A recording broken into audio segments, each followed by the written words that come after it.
नमस्कार मित्रमैत्रिणींनो, जीवन संजीवनी या official YouTube चॅनलमध्ये आपले स्वागत आहे.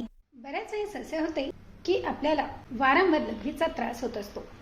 वारंवार जर लघवी होत असेल तर हे शरीराला चांगले नाही. यामुळे आपल्या शरीरातली जी किडनी आहे यात काही दोष असू शकतात किंवा किडनी खराब होत आहे याचे देखील लक्षण हे असू शकते किंवा यामुळे आरोग्याला देखील धोका होऊ शकतो.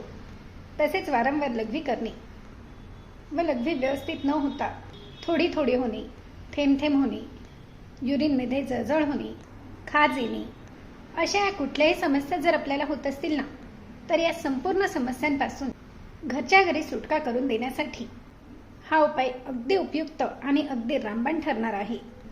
आणि उपाय जो मी दाखवत असते ना, तो जुनाट, अनुभवी व 100% फायदा देणाराच असतो. तसेच आयुर्वेदिक असल्यामुळे, रामबाण असल्यामुळे यापासून कुठल्याही प्रकारे साईड इफेक्ट होत नाही, तर फायदा पूर्णपणे होतो. आणि हो, म्हणूनच हा उपाय आपण लहानांपासून तर मोठ्यांपर्यंत सर्वांनाच करू देखील शकतो. तर यासाठी आपण 1 ग्लास भरून पाणी घेतले आहे.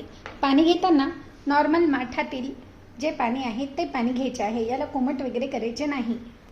आणि यामध्ये 1 चमचा भरून कच्च्या धण्यांची पावडर टाकायची आहे. धणे घ्यायचे आहेत व घरीच याची याप्रमाणे मिक्सरमध्ये वाटून छान पावडर तयार करायची आहे. व ही धण्यांची पावडर यामध्ये टाकून हे छान मिक्स करून घ्या. आणि दुसरा आणि महत्त्वाचा पदार्थ म्हणजे याप्रमाणे मोठ्या खड्याची, दोऱ्याची जी खडीसाखर मिळते ना, ही खडीसाखर आणायची आहे. ही खडीसाखर आपल्याला आयुर्वेदिक औषधाच्या दुकानात, ऑनलाईन किंवा मोठ्या किराणाच्या दुकानात देखील सहजतेने मिळून जाते. तर ही खडीसाखर आपल्या शरीरातील उष्णता कमी करण्यास खूप महत्त्वपूर्ण ठरते. आणि उष्णतेचा जो त्रास असतो ना, यामुळेच आपल्याला युरिनला इन्फेक्शन होतात, त्रास होतात. म्हणूनच ही पावडर आणून कुटून याची घरीच मिक्सरमध्ये पावडर तयार करा व या खडीसाखरेची पावडर 1 चमचा भरून यामध्ये टाकायची आहे. आणि आता जर तुम्हाला खडीसाखर मिळत नसेल किंवा नसेल घरात, तर तुम्ही याऐवजी मधाचा वापर करू शकतात. परंतु मध वापरत असाल तर ओरिजिनल मध असेल तर याचा फायदा होतो.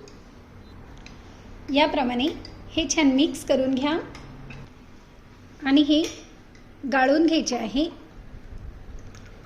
व बऱ्याच लोकांना असं देखील वाटेल की याऐवजी आपण देवाची जी खडीसाखर असते त्याचा वापर केला तर चालेल का? परंतु त्याचा वापर केला तर हवा तितका आपल्याला फायदा होणार नाही. म्हणून मी प्रत्येक वेळी जे पदार्थ दाखवत असते ना, त्या पदार्थांचा वापर केल्यास आपल्याला यापासून पूर्णपणे फायदा होतो.